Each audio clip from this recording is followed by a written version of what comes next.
अब अगर किसी ने ईसाई और मुस्लिम धर्म अपनाया तो उसका शेड्यूल कास्ट यानी अनुसूचित जाति का दर्जा खत्म हो जाएगा।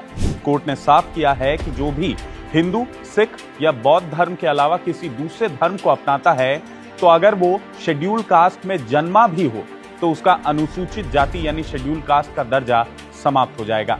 यानी ईसाई या मुस्लिम धर्म अपनाने वाला व्यक्ति अब एससी दर्जे का लाभ नहीं ले सकता। सुप्रीम कोर्ट ने आंध्र प्रदेश कोर्ट के फैसले को बरकरार रखा।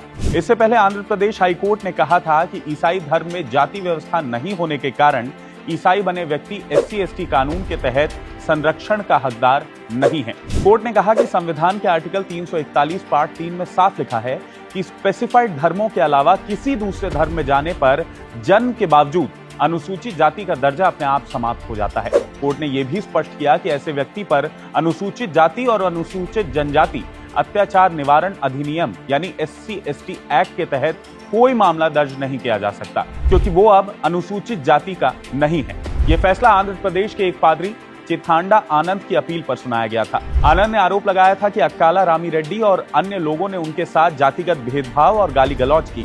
उन्होंने SC/ST एक्ट के तहत शिकायत दर्ज कराई, जिस पर पुलिस ने FIR दर्ज की। रामी रेड्डी ने आंध्र प्रदेश हाईकोर्ट में FIR रद्द करने की याचिका दायर की। हाईकोर्ट के जस्टिस N हरिनाथ ने FIR रद्द कर दी और कहा कि ईसाई धर्म अपनाने के बाद आनंद अपना SC का दर्जा खो चुके हैं, इसलिए उन्हें SC/ST एक्ट का संरक्षण नहीं मिलेगा। कोर्ट ने यह भी कहा था कि आनंद के पास अनुसूचित जाति का सर्टिफिकेट होने से कोई फर्क नहीं पड़ता, क्योंकि ईसाई धर्म में जाति व्यवस्था नहीं मानी जाती, इसलिए उनका SC का दर्जा स्वतः समाप्त हो जाता है। आनंद ने इसके खिलाफ सुप्रीम कोर्ट में अपील की, जिसे अब खारिज कर दिया गया है। सुप्रीम कोर्ट ने अपने फैसले में कहा कि संविधान में अनुसूचित जाति का दर्जा विशेष रूप से हिंदू, सिख और बौद्ध धर्मों तक ही सीमित है।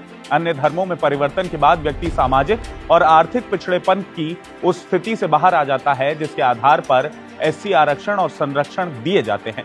कोर्ट ने स्पष्ट किया कि धर्म परिवर्तन के बाद SC सर्टिफिकेट का कोई कानूनी मूल्य नहीं रह जाता।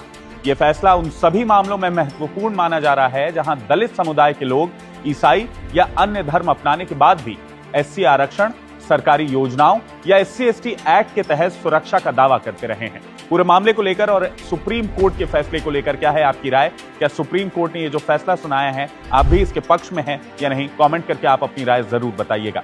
नमस्कार।